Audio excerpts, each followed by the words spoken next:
One. Good morning. This is Professor Anderson with a little bit of feedback for your writing assignment number one.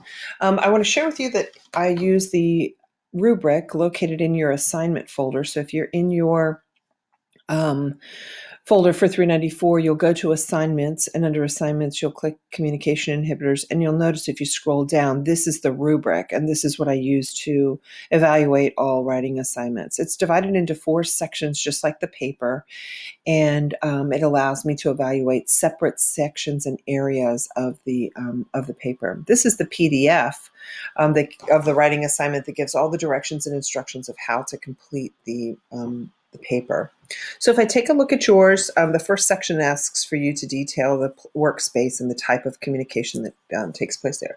And you've given me a good general understanding of the workplace itself. I would recommend detailing this a little more in a couple of areas. One, I understand the work that you do, but you also need to talk about, I know you said for a large company. Give me a better description of it. This is a large company that deals in, retail. This is a large company that deals in the food industry. This is a large company that's in the armed forces, wherever it is. And it is, a large warehouse, about 100,000 square feet. I don't know how large your facility was, but that is very significant. That element, that detail is significant when I read these communication barriers. So the concept, the idea that it's so large and that we're a high priority target, that's the reason why you have terrorist training and chemical, warning awareness or something like that.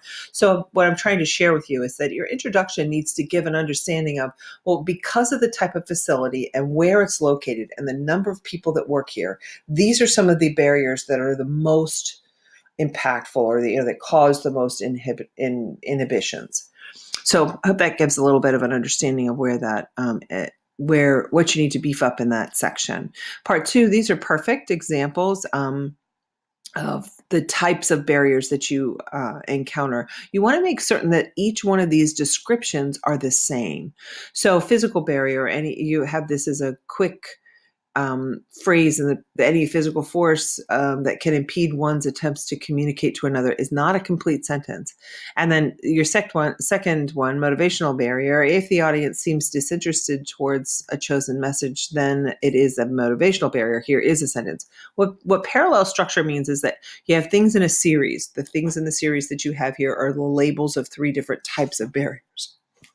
You want to make certain that the format of the description and definition that you give is the same. So if you're going to use bullet points and you're going to make it just detailed, quick definitions in a bullet point form, well, then do the same for all 3. If you're going to give more elaborate, maybe semi-paragraphical, so in a small paragraph description or a couple of sentences description, then do that for all 3 of them. So you want to make sure that that has a parallel structure. Okay, when we come down here, you are very detailed. You have a little bit of information in part 3, you have a little bit of information in the wrong sections that you just really need to move over. So here it says, the communication, or the description of the situation. We are required terrorist awareness and required trainings for terrorist awareness and dangerous chemical handling were scheduled during times in which employees are preparing to leave, and a bit before some employees come in, thus leading to a lack of attendance. Then a physical barrier. This is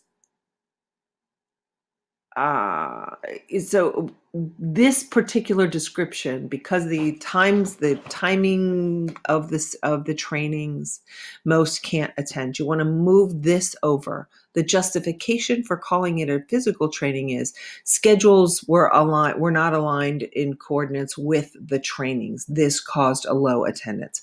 So this awkward time. Oh, I guess really what you've said here. You want to be a little bit more direct, because down here, what you have in your attempt for this motivational barrier, in your description of that incident, some of this being given no reason as to why they were taking a training in the first place, other than a flat requirement. Many employees don't see the importance in them, and thus they're not motivated enough to take the training seriously, or in some cases take them at all. So in many respects, you want to place this over here. And, I think one of the things that about that type of situation is part of the job. You have to do it. Doesn't matter whether you like it or not. One of those kinds of things. And that's what you want to say here is that, the employees were not given any investment into the purpose or function of that training. And so they felt their motivation to participate was low.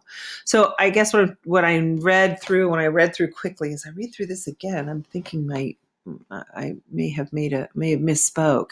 You want to make sure that you detail as much as possible here, and then give sort of the definition of why this is an organizational barrier, why this is a motivational barrier, why this is a physical barrier. And then finally, in the end, I feel like given the situations that you detailed, your assessment of the workplace situation is very detailed down here. You want to use these particular incidents in the definition of the workplace evaluation that you've given. So I hope that was helpful.